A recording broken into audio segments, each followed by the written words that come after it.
नमस्कार दोस्तों, मैं मीना यादव। आप पढ़ रहे हैं आपके अपने यूट्यूब चैनल पर ऑल एजुकेशन प्लेनेट पर। और आज हम पढ़ रहे हैं रीट लेवल 1 पर्यावरण अध्ययन, जो कि एक पात्रता परीक्षा होगी।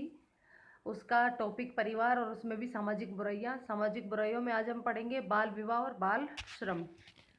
तो यदि आपने चैनल को सब्सक्राइब नहीं किया है तो सबसे पहले चैनल को सब्सक्राइब करके बेल आइकन को क्लिक कर लें और वीडियो पसंद आए तो इसे लाइक और शेयर करें।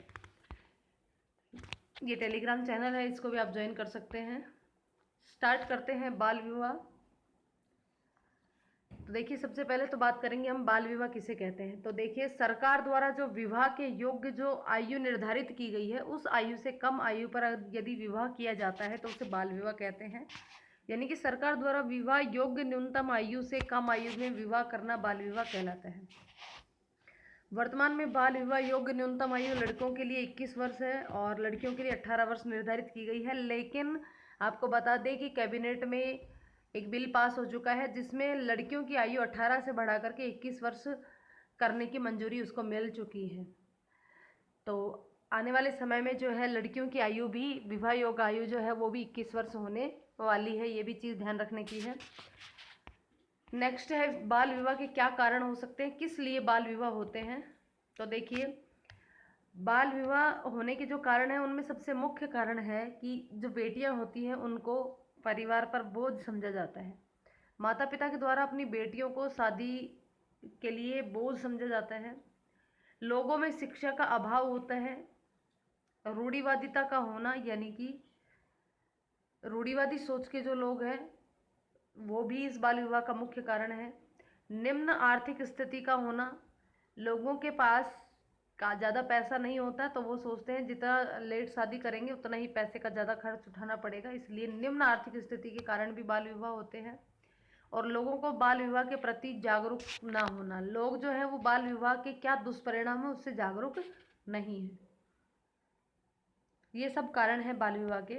अब बाल विवाह होने से क्या क्या दुष्परिणाम होते हैं उनकी बात करें तो देखिए, बालक बालिकाओं का शिक्षा से वंचित रह जाना। जब बच्चों की शादी बचपन में कर दी जाती है तो शादी की वजह से उनका स्कूल छुड़वा दिया जाता है और उनकी शिक्षा जो है वो अधूरी रह जाती है। दूसरा कारण है बाल विवाह का दुष्परिणाम जो है वो है शिशु मृत्यु दर एवं मातृ मृत्यु दर में वृद्धि होना। जब छोटी उम्र में विवाह कर दिया जाता है तो फिर छोटी उम्र में ही बच्चे पैदा हो जाते हैं और उस कंडीशन में शिशु मृत्यु दर बढ़ने के चांस अधिक रहते हैं और मातृ मृत्यु दर बढ़ने के चांस भी अधिक रहते हैं, क्योंकि छोटी उम्र की लड़कियां जो है वो माँ बनने लायक नहीं होती है। उनका जो शरीर है वो माँ बनने के लिए तैयार नहीं होता है। इस वजह से कच्ची उम्र में माँ बनने के कारण शिशु मृत्यु दर और मातृ मृत्यु दर दोनों में वृद्धि होने के चांस अधिक रहते हैं। बालक बालिकाओं का शारीरिक व मानसिक विकास नहीं होना। जिस कच्ची उम्र में उनकी शादी की जाती है तो उस समय ना तो वो शरीर से इतनी बड़ी होती है कि वो उनकी शादी कर दी जाए, और ना ही वो मानसिक रूप से इतनी विकसित होती है या मानसिक रूप से तैयार होती हैं कि वो एक परिवार का बोझ उठा सके। तो ये भी एक मानसिक और शारीरिक विकास उनका नहीं हो पाता, ये भी एक दुष्परिणाम है। नेक्स्ट है बाल विवाह के बाद उत्पन्न होने वाली संतान सामान्य रूप से अस्वस्थ रहती है। क्यों? क्योंकि एक स्वस्थ माता उसको जन्म नहीं दे पाती। कच्ची उम्र की लड़की उसको जन्म देती है तो वो जो संतान होती है वो भी अस्वस्थ पैदा होती है। बाल विवाह से एक श्रेष्ठ परिवार का निर्माण नहीं किया जा सकता। परिवार जो है उसके अंदर बच्चों की शादी करने के बाद एक समझदार और श्रेष्ठ परिवार नहीं बन सकता। बाल विवाह से बालिकाओं का स्वास्थ्य ठीक नहीं रहता तथा अनेक प्रकार की बीमारियों से ग्रस्त हो जाती हैं। तो ये दुष्परिणाम है बाल विवाह के।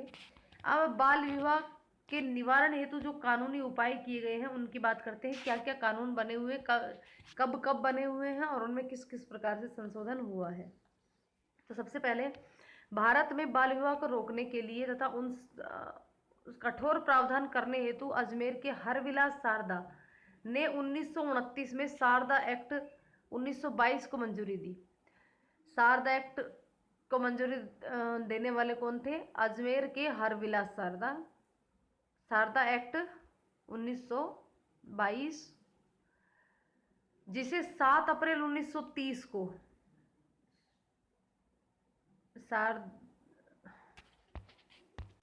ये शारदा एक्ट 1929 है तो बाल ये हरविलास शारदा ने 1929 में शारदा एक्ट 1929 को मंजूरी दी गई, जिसे 1 अप्रैल 1930 को संपूर्ण भारत में लागू किया गया।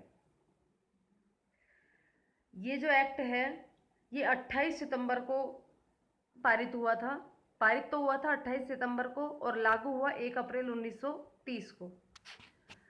अधिनियम में अब तक 3 बार संशोधन हो चुके हैं। 1949 को, 1979 को और 2006 को। तो ये पारित कब हुआ? ये पारित हुआ 28 सितंबर 1929 को, ध्यान रखना। और लागू कब हुआ पूरे भारत में? 1 अप्रैल 1930 को। 1 अप्रैल 1930 को ये लागू हुआ।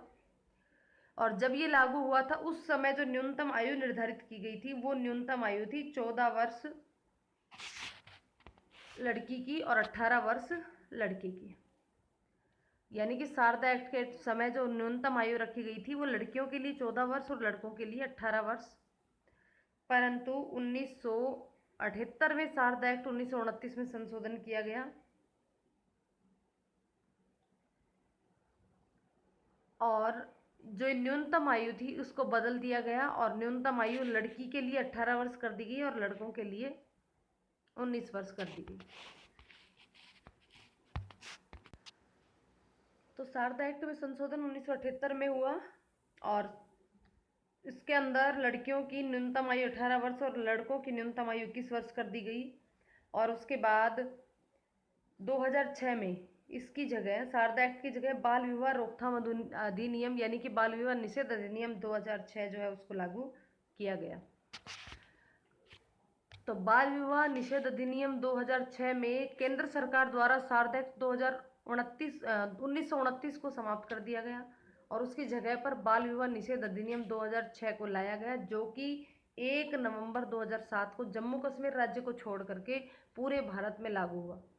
तो यहाँ पर प्रश्न बन सकता है कि शारदा एक्ट का स्थान किसने लिया? तो वो बाल विवाह निषेध अधिनियम ने, या फिर बाल विवाह, ये शारदा एक्ट को कब हटाया गया ये भी पूछा जा सकता है। शारदा एक्ट कब लागू हुआ या बाल विवाह निषेध अधिनियम कब लागू हुआ? तो 1 नवंबर 2007 को बाल विवाह निषेध अधिनियम लागू हुआ और इस अधिनियम 2006 के नाम से जाना जाने लगा। और इस समय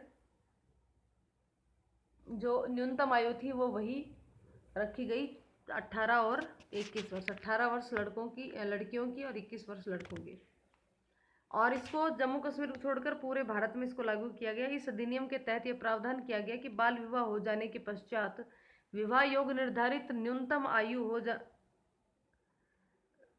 2 विवाह के अंतर्गत उस बाल विवाह को शून्य करार दिया जा सकता है। यानी कि अगर बाल विवाह हो जाता है और उसके बाद 2 साल में न्यूनतम आयु नहीं होती है तो उस बाल विवाह को शून्य करार दिया जा सकता है। इस अधिनियम में अभी ये प्रावधान किया गया कि यदि कोई भी पक्षकार बाल विवाह अपराध में लिप्त पाया जाता है तो प्रत्येक दोषी पक्षकार को 2 साल की सजा और 1 लाख या फिर 1 लाख रुपए का आर्थिक जुर्माने से दंडित किया जा सकता है। यानी कि इसमें सजा जो है वो 2 साल और जुर्माना जो है 1 लाख रुपए तक लगाया गया है। बाल विवाह से संबंधित महत्वपूर्ण तथ्य: सबसे ज़्यादा भारत में बाल विवाह जो है वो अक्षय तृतीया के दिन होते हैं, आखा तीज के दिन। बाल विवाह का भारत का प्रथम लिखित एवं प्रमाणित बाल विवाह हर्षवर्धन के काल में देखने को मिलता है। उन्होंने अपनी छोटी बहन राजश्री का विवाह कन्नौज के शासक गृह ब्रह्म के साथ करवाया था। यूनिसेफ की रिपोर्ट के आधार पर भारत में सर्वाधिक बाल विवाह जो है वो बिहार राज्य में होते हैं और सबसे कम बाल विवाह हिमाचल प्रदेश में देखने को मिलते हैं। सबसे ज़्यादा बाल विवाह कहाँ होते हैं? बिहार में, और सबसे कम हिमाचल में। भारत में सर्वाधिक बाल विवाह अनुसूचित जाति और अनुसूचित जनजाति द्वारा करवाए जाते हैं, यानी कि SC/ST कैटेगरी के लोगों द्वारा सबसे ज़्यादा बाल विवाह करवाए जाते हैं।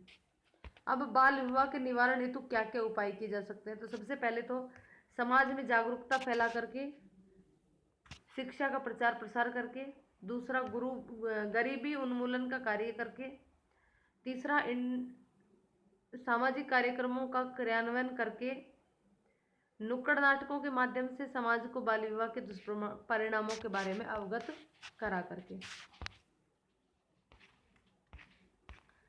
अब आती है चाइल्ड लेबर यानी कि बाल श्रम। यहाँ पर बाल विवाह में तो हमने कहा था कि निर्धारित आयु से कम उम्र में यदि विवाह होता है तो बाल विवाह कहलाता है। इसी प्रकार से बाल श्रम क्या है कि सरकार द्वारा एक तय आयु है,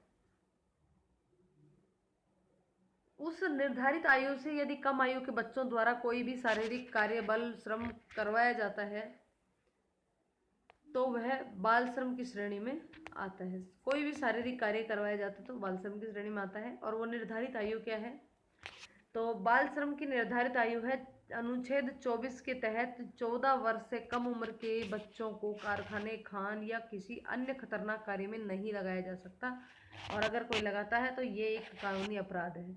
यानी कि निर्धारित आयु है 14 वर्ष, इससे कम आयु के बच्चों को किसी भी काम में नहीं लगाया जा सकता। कारखाना अधिनियम 1948 के तहत 15 वर्ष से कम आयु के बच्चों को कार्य में लगाना अपराध। नेक्स्ट, खान अधिनियम 1952 के तहत 18 वर्ष से कम उम्र के किसी भी बच्चे को खान या उद्योग में लगाना बाल श्रम की श्रेणी में आता है।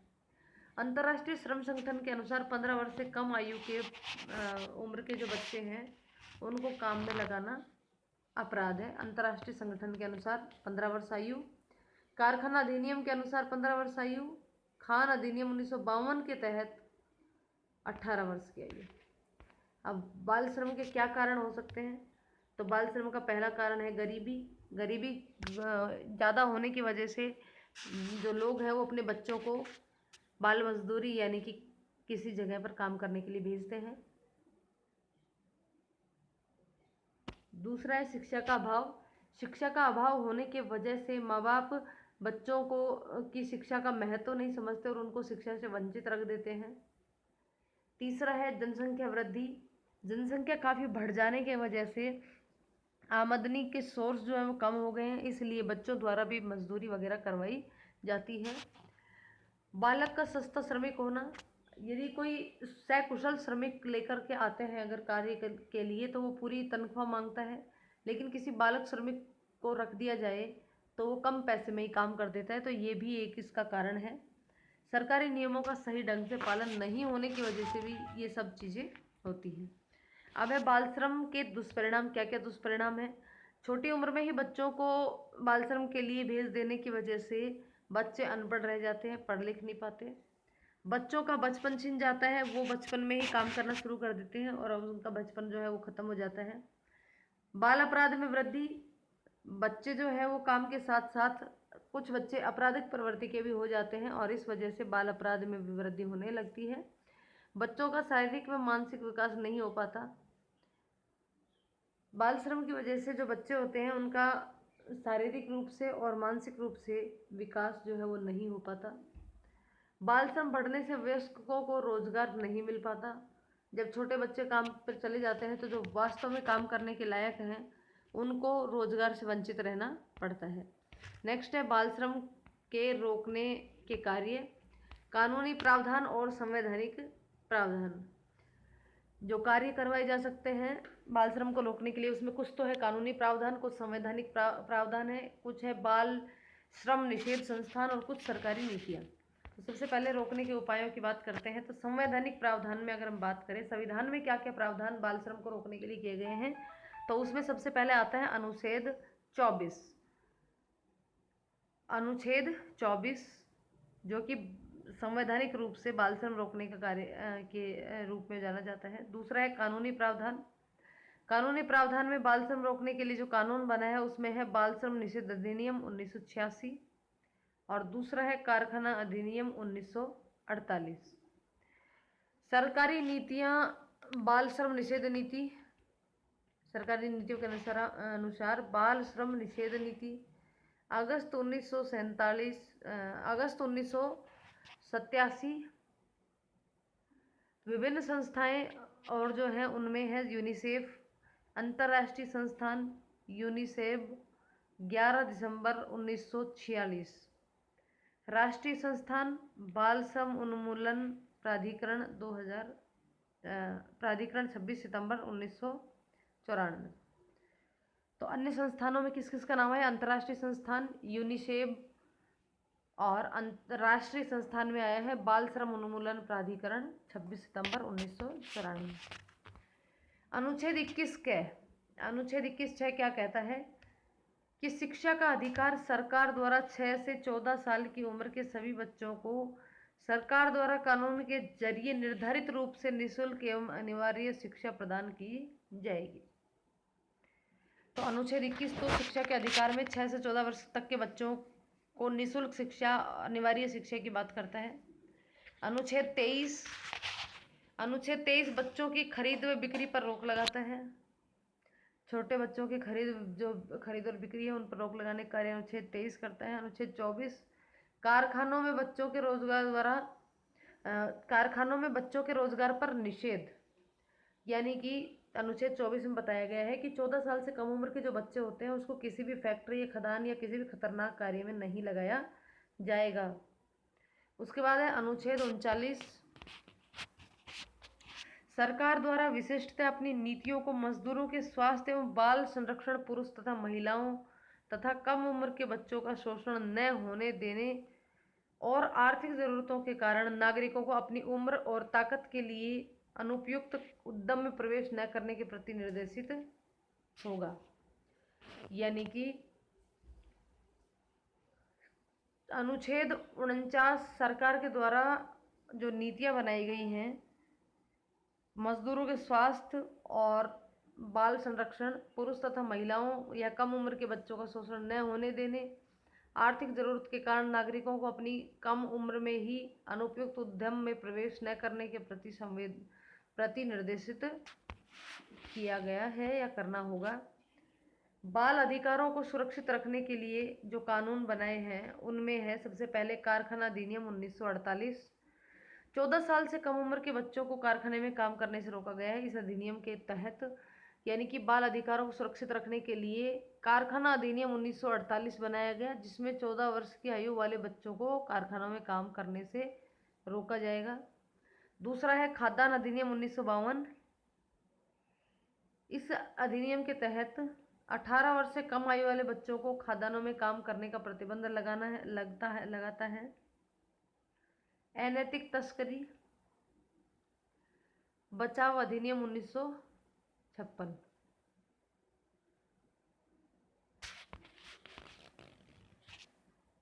बाल श्रम अधिनियम 1986।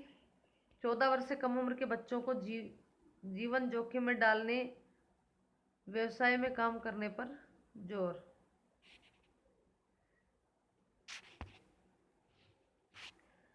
बाल श्रम अधिनियम 1986 14 वर्ष से कम उम्र के बच्चों को जीवन जोखिम में डालने वाले जो व्यवसाय है उन सब पर अगर वो बच्चे काम करते हैं तो उन सब पर भी रोक लगाई गई है। यानी कि 14 वर्ष से कम उम्र के बच्चे किसी भी जोखिम वाले काम को नहीं करेंगे। राष्ट्रीय बाल श्रम नीति 1987। उसके बाद है किशोर न्याय देखभाल और संरक्षण अधिनियम 2000।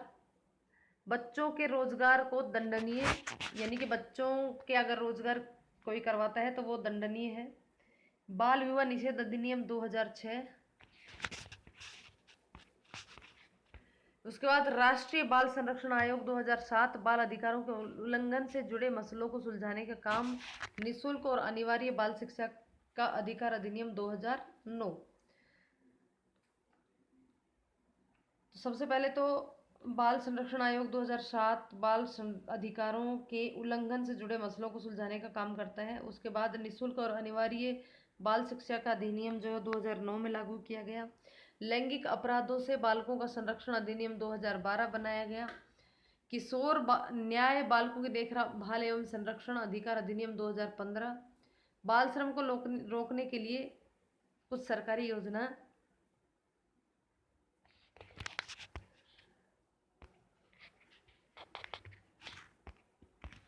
बाल श्रम से होने वाले रोग, बीड़ी उद्योग, टीबी, श्वासनली शोथ, यानी कि बीड़ी उद्योग जो है उसके द्वारा उद्योग के द्वारा जो है टीबी होने की संभावना रहती है। हस्तकरघा उद्योग में दमा, टीबी, श्वासनली शोथ, रीढ़ की हड्डी की बीमारी, ये सब हथकरघा उद्योग वाले लोगों के रोग हैं। जरी और कढ़ाई का काम करने वाले लोगों की आंखें कमजोर हो जाती हैं। रून व हीरा कटिंग जो है वो आंखों की त्रुटि एवं खराबी उत्पन्न करता है। उसके बाद है कागज के टुकड़ों को बटोरना।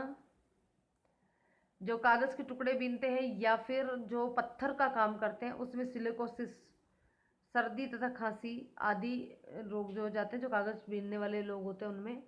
और पत्थर और स्लेट खनन में कार्य करने वालों के सिलिकोसिस जो नामक बीमारी है वो हो जाती है। इसी के साथ ये बाल विवाह और बाल श्रम खत्म। मिलते हैं कल नेक्स्ट वीडियो में। दहेज प्रथा और अन्य एक टॉपिक पर वीडियो लेकर के आएंगे। वीडियो को अंत तक देखने के लिए धन्यवाद। Bye bye, good luck.